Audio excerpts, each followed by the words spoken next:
Hello, everybody. I'm Kristen. And I'm Rachel. And this is So I'm Watching Gilmore Girls, Season 1, Episode 7, Kiss and Tell. This show made me want to put on a sweater. Oh, okay. I thought you were going to talk about how uncomfy you are again. I am slightly, definitely triggered. Okay. It's because of the mother-daughter dynamic that is muddy because your friends... Yeah. role reversals happen, and it's like you shouldn't. It's called enmeshment, and enmeshment is not good. Yeah, I've seen so many TikToks of people like therapists diagnosing Rory and Lorelai. Yeah. So yeah, you're totally. It's codependent. It's enmeshed. It's parentification of Rory, and it's like Lorelai falling back into being a child because her daughter is old enough to take care of herself now and she never got a childhood, and like, yeah. Yep. And so every time that she was like, when Roy was like, are you okay? And Lorelai is like, I'm fine. And it goes up an octave every time. But no, you're not. She's like, yes, I am. And it's just, I could throw up right now because it like takes me back to that, because it's like so stress inducing. Because it's like, I know that you're mad. So just like, let's just not do this. Yeah. But it like is so on the verge of being okay, but that's the dangerous part of it. And we're like, but see, no, it's fine because now they're friends again, and like she falls back into the healthy mother part of it. I'm like, but it's this part, and it's also so like up and down and flip flopping. So the fun thing that you can do is you can totally ice your mother out the entire time you're a teenager, and then once you finally start being friends with her, she could die. So it's really a give and take. Once you're old enough, then she dies. Yeah. It's a bummer. Yeah. Well, I mean, at least you guys were like a good footing at that point. Oh yeah, It's just like I was just like, no. Also, that was too hard. I didn't totally ice her out, but it's like, I never told her when I got my first kiss. Yeah. She point blank asked me if I had sex with the first boy I had sex with. And I was like, definitely not, because I'm in an 8-hour car ride with you and I can't leave. And I knew that you were going to do this and I don't want to deal with what you have to say for me after. Yeah. And well, I mean, you get to a certain age and it's like, it is kind of a point of like, passage or rite of passage when you stop telling your mom everything. Oh yeah. Like, especially when it comes to romantic stuff. Like, if you have questions, absolutely you should be able to, where it's like, I feel unsafe or uncomfortable, I don't know what this means, whatever. But like, and granted, if I had ever felt those ways, I would have been able to talk to my mom. Yeah. It would, like, that was not a question. But I just, like, because I had broken up with that boy by that point, and I did not want her to be like, oh, honey, are you okay? Because I was fine. Because I broke up with him. Yeah. And because, like, with my experience, which is, like, with the level of enmeshment, is my mom then made it, like, her thing. And it was like, no, this is my corner of it. Yeah. This is for me. Yeah. And so, Lorelai, there was a point where she did separate herself from it, but it still was to this. Okay, so the premise of this episode is that Dean kisses Rory out of nowhere in the market, in Dosie's market, while he's teasing her with soda. I don't like Dean. I got to a point in this episode where I didn't like it either. It's gonna get worse. No, I don't like Dean. I remember watching this episode for the first time and actually thinking he was so dreamy. But also, this aired in 2000, I was not yet 15 when this episode aired. So I just remember being like, oh my gosh. And when he specifically was like, you like the one from Sleeping Beauty because he can dance, I was like, I like the one from Sleeping Beauty because he can dance. And so I was very into Dean, early Dean. Similarly to how when I was young, I was into Angel on Buffy for like a while. We all were. It's the first love. I get it. It's perfect. It's a perfect encapsulation of how life and death and over the top and big those feelings feel. As you grow and mature, you realize that it's terrible. Also, society, because especially how, you know, we are really undoing the patriarchy and our own internal misogyny and all of that stuff. And that really kind of like puts a spotlight on stuff and be like, oh, damn, well, that's there's also so much stuff from media specifically that implies that in order for it to be true love, it has to hurt. Yes. And it just does not. Yes. It just does not. And then that's the thing, that is a lesson that I did not unlearn. Oh, yeah, for a long time. Yeah. Because there was a good part of, like, my marriage still where I was like, sometimes it sucks. And I'm like, no, it shouldn't. It definitely doesn't have to. Not, and especially in that scenario, because it's like, hey, girl, you're kind of being, like, emotionally abused. So, like, what are we doing? Yeah. But no, but that 100% is the messaging that we all got. You're supposed to suffer. It only means anything if you have to go through the dregs of hell to prove that you love each other. Okay, and the other thing, too, that is, like, bringing this to the forefront of my mind is you are having me go back from the beginning and watch Vanderpump Rules. And these babies on seasons 1 and 2 of Vanderpump Rules are just, like, it's as if they are time travelers who have already watched the show and are like, this is how I have to act in order to, like, be in a grown-up relationship. Even the adult men, the 35-year-old men are acting that way. It's insane. Yep. So all of that is, like, kind of coming to a head for me. And so I've been thinking about that kind of all week, where I'm like, it's as if they have been watching, like, the OC, which they had, like, the OC and, like, One Tree Hill, and, like, if it's not dramatic and someone's not crying by the end of the conversation, then you're not in a real relationship. Yep. And it's so toxic, and I kind of sometimes can't believe I managed to secure such a healthy marriage with all of this out of the gate. with all of these shows as a roadmap. I know, and I was like here and there, but maybe that's why I didn't get enough of it, and so I was like, oh, the little bit I have, like, this is what it is. I think you were like, I'm full. I am done with this. I am up to my eyeballs. Well, because it's so many things, and this has really branched off from a Gilmore Girls discussion. That's all right. We're talking amongst friends. Also, barely anything happens in this episode, so we have to stretch. But the other thing too, it's like one of the first, like, grown-up shows I was ever allowed to watch was ER. And so, like, sometimes if I was good and I was getting good grades or there were reruns in the summer, my mom would let me stay up at 10 o'clock to watch ER. And I just remember finally seeing the pilot episode where Juliana Margulies' character tries to kill herself because George Clooney's character doesn't want to commit to a relationship with her. And I was like, what? And that is, like, the long-running, like, tentpole relationship of the series. I didn't know that that's how it started. Yeah. She's, like, taking pills, I think. Like, taking a bunch of pills. Yeah. And, like, even still after that, he, like, he doesn't step up until after he has, like, left the show. And then he comes back for, like, a couple of, because George Clooney got huge. And he comes back for, like, a couple of episodes and he has, like, impregnated her with twins and stuff. It's, like, insane. And so then finally he's, like, willing to have a real relationship with her. But that's, like, 5 or 6 seasons deep.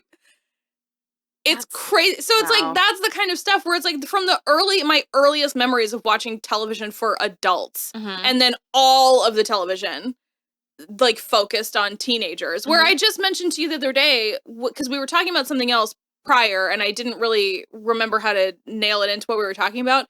I was talking about it with Trevor. But there is not a single male character who isn't related to her that Joey Potter on Dawson's Creek does not have a romantic connection with. Every single man that enters her orbit, she at least kisses.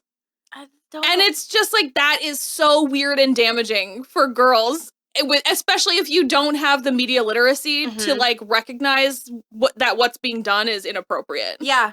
Well, and that was what was hard for me, because we did talk about this a little bit, but because I grew up with all boys, I knew how to speak the language of boy. And so I was very, very comfortable in that world. And so I wanted to have, like, guy friends, but then, like, these showed up, and then all of a sudden it's like, hey, I have to tell you something. I have feelings for you. And I'm like, no, I don't want this. But you're right. So much of what we were watching, everyone had to be in love with somebody. And it's like, it doesn't have to be that. I totally agree. And also to that point, I feel very lucky that I never knew boys that I was friends with. No one ever told me they liked me. So if they did like me, they were super quiet about it. They never told me unless I was also into it. And then we like had a mutual thing. But like, I mean, it's possible that none of my guy friends were into me, but just as like a numbers game, that feels... I had a buddy who worked at Guitar Center. Oh, no. And everything was fine and dandy until one day you walked into Guitar Center and he just started playing Wonderwall on the acoustic for you? No. Instead, he custom made me and ordered me a purple guitar. That's so much worse than I was imagining! Oh my god! And I was like, what? Rachel! Yeah, and I was like, oh my god, it was the worst I'm so high. and I was like, this is so much money, like thousands of dollars. Oh my god! And he was like, well, you talked about wanting to learn to play guitar, and I was like, yep. and he goes, well, I thought it would be perfect to have your own special one to learn. And I was like, I'm so uncomfortable right now. Did you take the guitar? No, I was like, oh, my phone's ringing. And I left and I never went back. And I might have never talked to that guy ever again. I might have taken the guitar. No, Kristen, it was a $3,000 guitar. For money. No, at 17, okay. I wouldn't have known. Okay. So I had a friend of mine look up how much that fucking guitar was, and it was $3,000. You would have loved it. It was well, you said it was purple. Purple wood inlay with like some like purple iridescent shit on like mother of pearl type stuff on like the neck of the guitar. It was really pretty, but my butthole went and then I ran. If anybody wants to commission me a guitar that looks like that, it'll sit right there and I don't play. So but wow. Yeah, and like we were just friends, and then it was he your age? I think he was like a year older, a year or two older than me. Not like not like 20s. Yeah, no, his name was George. George. Yeah. Try hard, George. Yeah. All right. Crazy. I know. Hopefully you enjoyed that. Yeah. We had a great time. We get notes that you guys like that we're just like two girlies hanging out and talking. So. So okay, Rory gets her first kiss. She does not tell Lorelai. For her first instinct is to tell her. Yes. But then she decides not to. She's like, the last time we talked about boys, it got ugly. I don't want to, like, get into it. And then immediately when she gets home, Lorelai is super frustrated because the refrigerator's broken and she can't get anybody to come until Monday. And so she's, like, super in a bad mood and, like, frustrated and crabby. So she's just, like... She kicks the refrigerator and says, I hate my life. That also was very triggering. Oh, yeah. Because I was like, we went too far. And then because as the child, you're like, well, does that mean me? Like, am I ruined? Yeah. No. That was the fun mental cycle I went on. That's never Rory's issue. Mm-hmm. Like, it is brought up by outside parties, but at no point does Rory take on the burden of feeling like a mistake. Good. Never. Very good. It's, I'll spoil that. It's Christopher's parents. Yeah. Okay. Like, because that's the thing is, like, even Emily and Richard never put anything on Rory. Good. They put stuff on Lorelai for, like, making bad decisions, but, you know, she made the decision that she wanted. Yeah. So. It's not the kid's fault, so that's good. So regardless, so she decides not to tell Lorelai, but then because she was talking about it in Kim's Antiques, Mrs. Kim overheard, and their super quick cover-up did not work. Nope. That the Lord kissed her. And so when Lorelai goes to pick something up, Mrs. Kim spills the beans, and Lorelai feels very conflicted. And don't necessarily think I'd say betrayed, but she feels bad that Rory wouldn't confide in her. Because that is the relationship they've had up to now.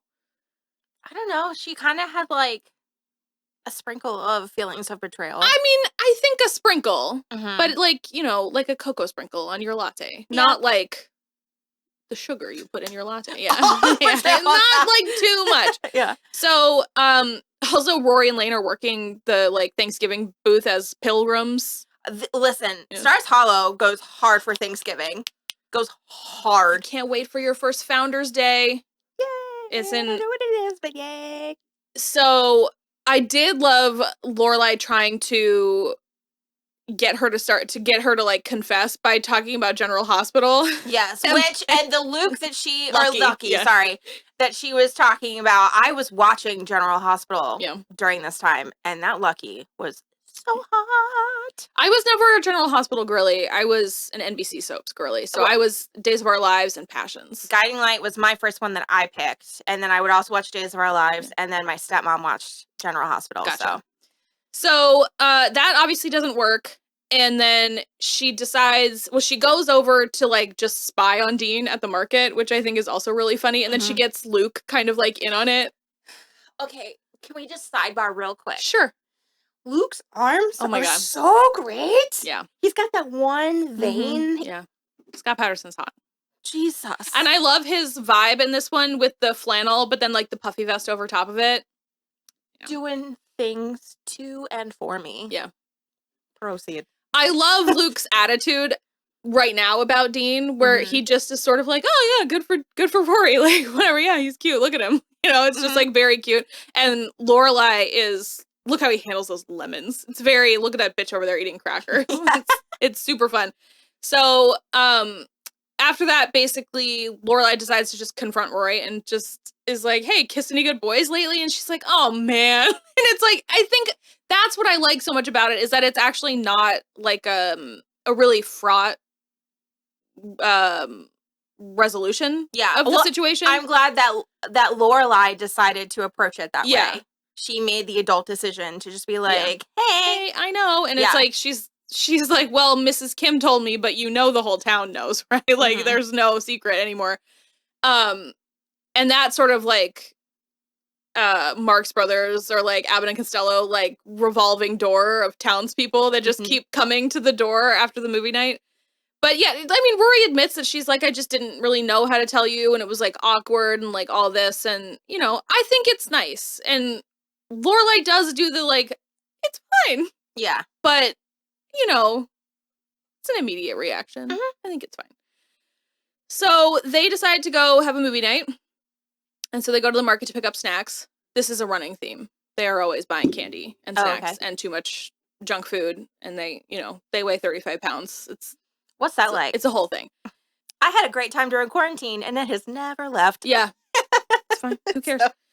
So they go and they buy a bunch of snacks and they run into Dean, and Lorelai's very cool. I think she's fine. She just is like, they're making conversation and banter, and I think she handles herself perfectly in this scene. I thought that Rory was doing too much. Well, yes, but Rory is barely 16. Yeah. She's nervous. I get it. It's fine.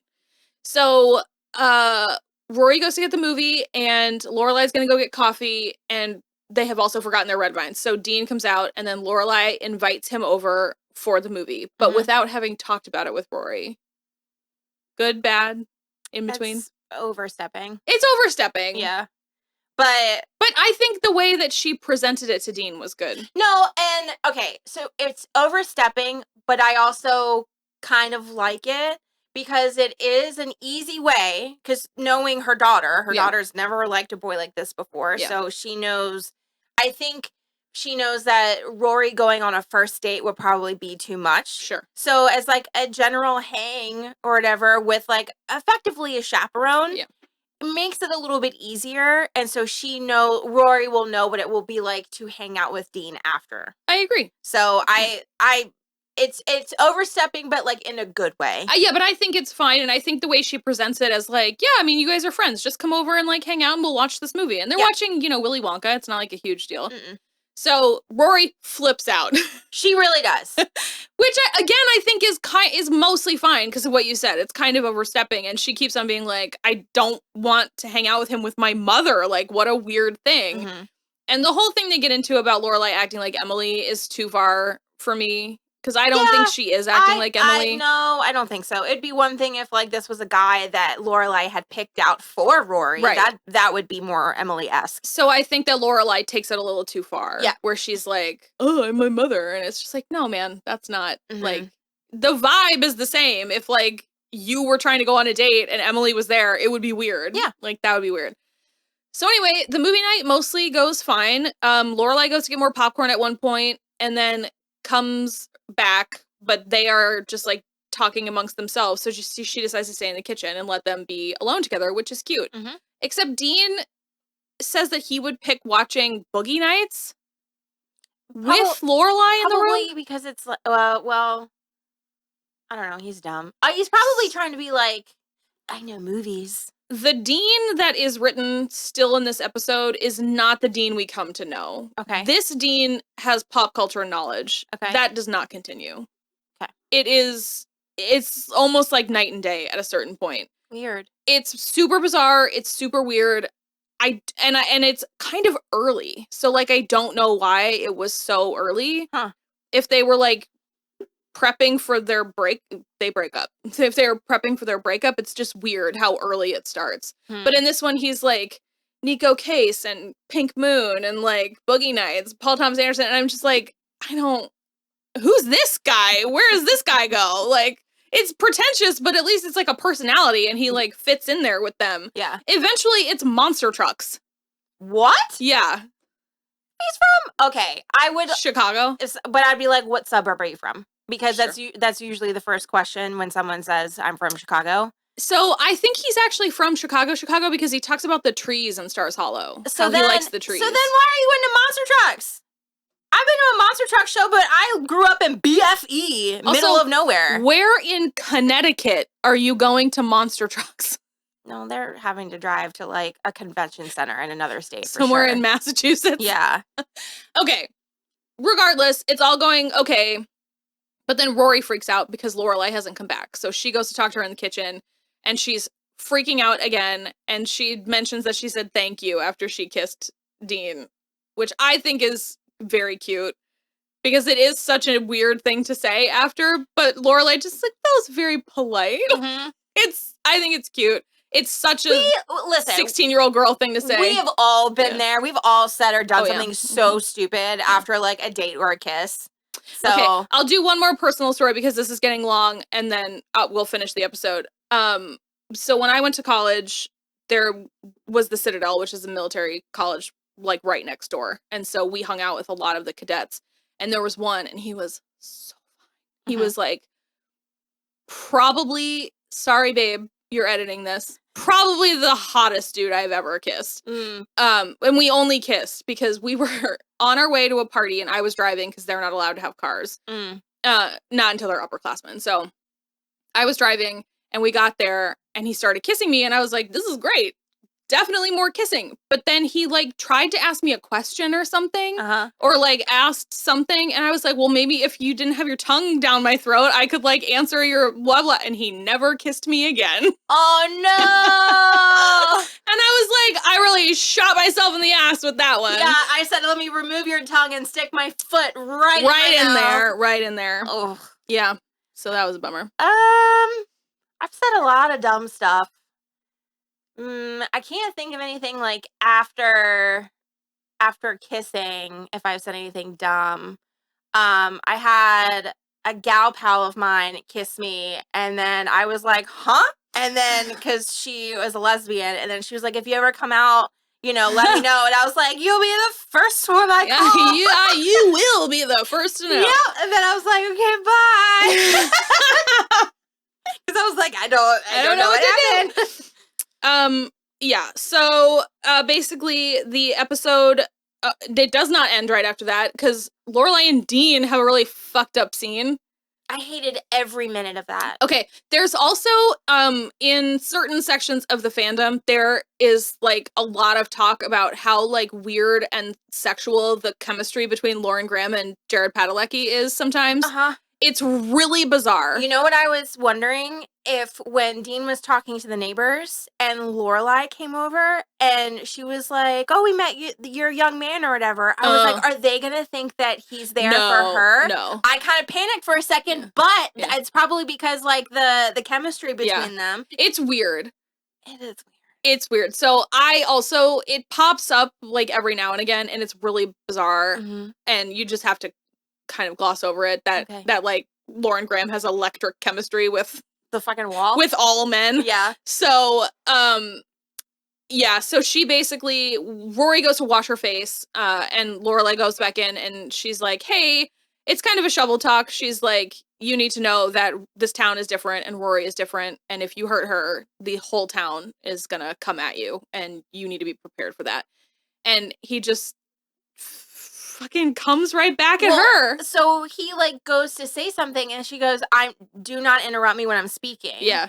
And then after she's done, he was like, okay, it's my turn to speak. And I went, what? Yeah. And then when he like started doing his whole thing, you were in the kitchen and I turned to you and I was like, Kristen, why is he doing this? I would never, ever, ever talk to a parent like that. Not to my parent. Because at also that age. his thing is, I really like Rory and I need you to be like, I need you to like me. I need you to be open to me because she cares what you think. And like, if you don't like me, she's not gonna like me.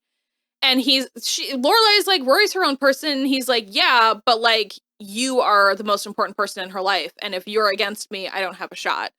Which I understand, but also like, ew. Don't be talking about, just make a good impression. Yeah. Be a good person? I don't know. And the way that we are meant to be reacting to this is that Lorelai is like, yes, good impression. Love that you spoke your mind. No. And for me, it's a no. No. I would have popped off and been like, well, you started off on a really shit foot there. Yeah. Because don't ever talk to me like that. And it's up to you to make me like you. Yeah. So what are we doing? No, it's not. It's not great. I don't like it.